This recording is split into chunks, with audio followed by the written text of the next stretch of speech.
ঠিক কীভাবে বিটরুটের জুসটা পান করলে আমাদের শরীরে সঠিকভাবে কাজ করবে তার একটি ছোট ট্রিক্স আছে। তাহলে আসুন বন্ধুরা, পুরো ভিডিওটি ওয়াচ করুন। আমি এই ভিডিওর মাধ্যমে জানাবো কিভাবে আপনারা বিটরুটের জুস পান করবেন, সেটি সঠিকভাবে আমাদের শরীরে কাজ করবে।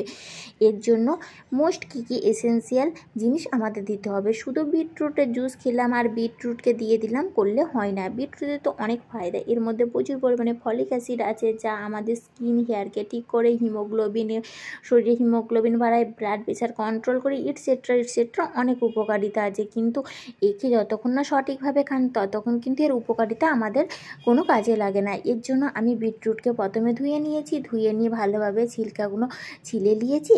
ছিলে নেওয়ার পরে আমি এখানে অর্ধেকটা পরিমাণে বিটরুট নিচ্ছি, যেহেতু আমি 1 গ্লাস পরিমাণে জুস বানাবো। আপনারা যদি বেশি বানান তো এর পরিমাপটা কম বেশি করে নেবেন। আমি বিটরুটের ছিলকাগুলো ছিলে নিয়ে একে রাফলি আমি যে কোনো শেপেই কিন্তু কেটে নিচ্ছি। অবশ্যই আপনারা এই বিটরুটের জুসটা অন্তত 15 দিন সকালবেলা খালি পেটে আপনারা এই হেলদি ড্রিঙ্কসটাকে পান করে দেখবেন।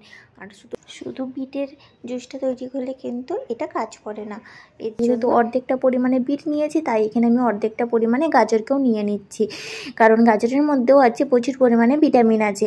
তো সমস্ত উপকারিতাটি আমাদের শরীরে সকালবেলায় যদি যায় তো এর মধ্যে উপকারের হেলথ ড্রিঙ্কস তো আর হতেই পারে না।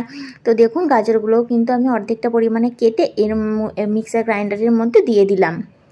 এরপরে আমি অর্ধেকটা পরিমাণ করে গাজর আর বিট রেখে দিলাম। আর নিয়ে নিলাম আদা কিন্তু ডাইজেশনের জন্য খুব ভালো। সেক্ষেত্রে আমি আদাটাকে ভালোভাবে পরিষ্কার করে ভালো করে জল দিয়ে ধুয়ে তারপরে রাফলি কেটে নিচ্ছি। আদাটাকে যে কোনো শেপেই কিন্তু আপনারা কাটতে পারেন, যে কোনো সবজি আপনারা যে কোনো শেপে এখানে কেটে নিতে পারেন। তো আমি এখানে আদাটাও দিয়ে দিলাম, আর দিয়ে দিলাম এখানে আমি সামান্য পরিমাণে পুদিনা পাতাটা যেহেতু আমি আগের দিনে তুলেছিলাম, তাই একটু শুকিয়ে গেছে। তো আপনারা তাজাটা ব্যবহার করলে আরও ভালো হয়। এরপর আমি সামান্য হাফ কাপ পরিমাণ এখানে জল অ্যাড করে দিলাম।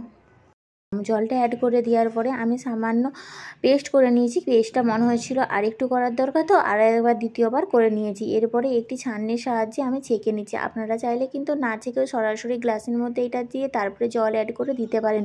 আর গরমের সময় খেলে অবশ্যই এখানে আইস কিউব অ্যাড করে দিতে পারেন। দেখুন, খুব সহজেই হয়ে গেলেন। এরপরে হলো মোস্ট এসেন্সিয়াল জিনিস, এ হলো কাগজি।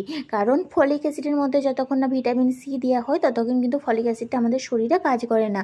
তো কাগজি আপনাকে দিতেই হবে। এরপরে কাগজি যদি আপনাদের কাছে যদি আমলকি অ্যাভেলেবেল থাকে, অবশ্যই আপনারা আমলকিটা দিবেন, তাহলে তখন কাগজিটা অ্যাড করার দরকার নেই। আর এই বিটরুটের জুসটা সঠিকভাবে কাজ করাতে গেলে অবশ্যই আপনারা ভিটামিন সি জাতীয় জিনিস যেমন আমলকি বা কাগজি লেবু অ্যাড করবেন, আর লবণটা অ্যাড করবেন না, তাহলে হেলথ ড্রিঙ্কসটা পুরোপুরি